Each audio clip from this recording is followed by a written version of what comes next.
For the past 10 years, 20 years, 30 years, Nigeria has been having challenges that are beckoning and waiting for answers and solutions. That is why we are bringing to you our program, State of the Nation. And this is going to come up on our flagship program this morning on ITV. I am hereby inviting you to join me, Bola Bakare, your host, on State of the Nation, so that we can hasten the motions that brings national development. It's going to be a regular basis on Tuesdays. Make it a date with me. I'll be there waiting for you, and then we shall discuss Nigeria on an holistic level.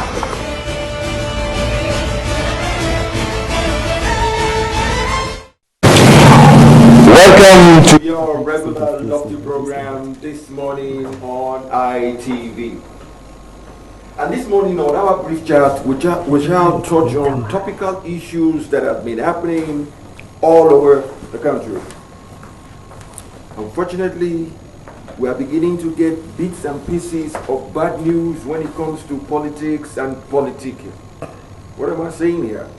We are talking in terms of violence in politicking.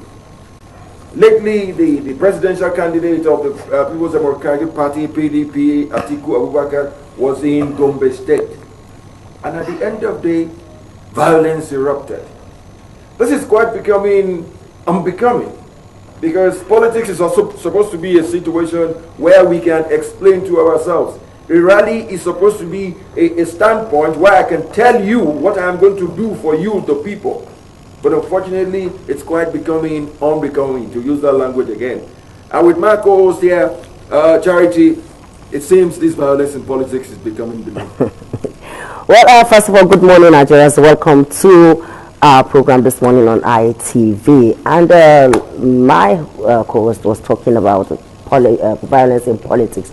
Unfortunately, the news came in that the presidential candidate of the People's Democratic Party, who was at Gombe yesterday for his political campaign, at the end of the political rally, violence erupted, and some persons, in fact, they said about 3 persons have sustained varying degrees of injury, and about 3 cars, a car. That's how they describe it. Typically, they do that. Well, describe that some guys just came in and they just with different kinds of weapons, machete, clubs, or whatever. They just started attacking people, and people had to rush back to the stadium while the police were trying to deploy personnel to ensure people's safety. But what worries me in all of this story is that, according to the reports, when the publicity secretary of the PDP at the state level was reached out, and he said that he wasn't aware that aware at that level, that he wasn't aware, that he wasn't carried along. Yes, he wasn't carried along in the campaign. That he himself, he was also seated in the crowd like any other person and watching the show. And then he ended up by saying that there's a division in the party. Now, if we, let's say they want to start looking at or pointing fingers at who could have been responsible for this, that means the search will have to be wide. Because for now, the man is complaining there's division in the party. Obviously, he's not happy. And probably other persons also are not happy.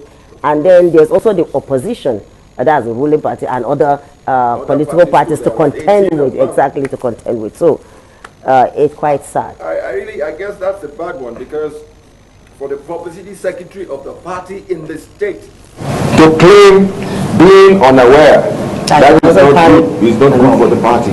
Because I was looking at the situation whereby, just like the case of APC in Jos, there was a little bit of a ruckus too. And then the normal thing for a normal human being to think is, you won't throw a party in your house and then disrupt your own party. Exactly. So there's a tendency, it is the opposition that is doing that. But in this case, when a whole publicity secretary is saying, I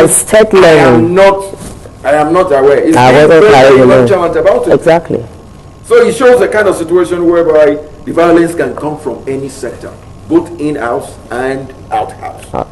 I guess the last word we can give to our politicians out there is, tell us what you want to do. Let us believe in you, believe in your words, and then for God's sake, play down on violence. You, the big man, nothing happens to you. It is my everyday people that get hurt along the line, or they get killed along the line. They are the cannon fodder. This shouldn't be the kind of politics that we should go into. And then at the same time too, we should touch on this element of brain drain in the health sector.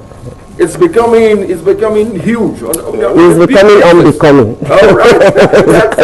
It's becoming unbecoming. Honestly.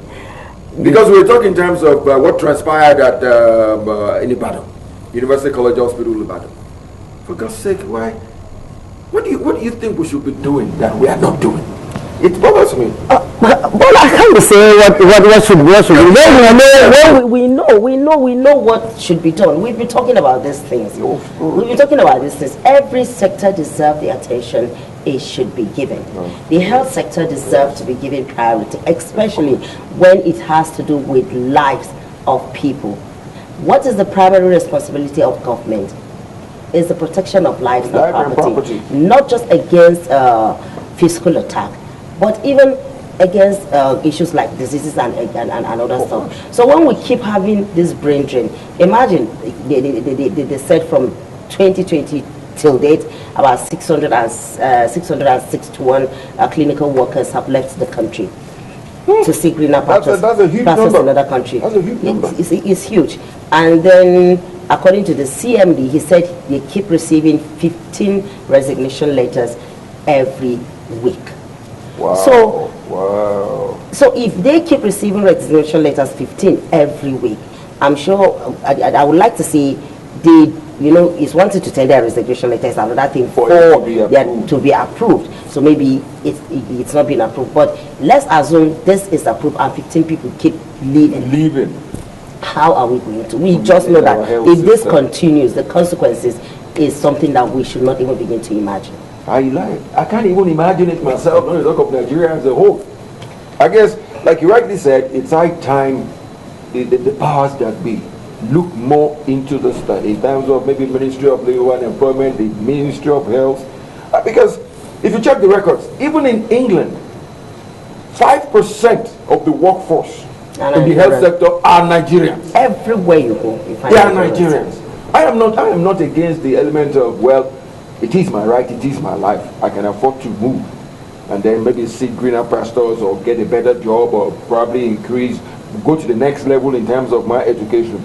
But the way we are losing it, it's like it's a drain. It's a bad drain on our health system. I guess the Ministry of Health and all parties concerned should please do something so that we can mitigate these brain drains. Exactly. Often, as I said, the Ministry of Health is doing something about it, but we know what it is when government is doing something about something. Well, it becomes a case of when. Exactly. When will that something happen?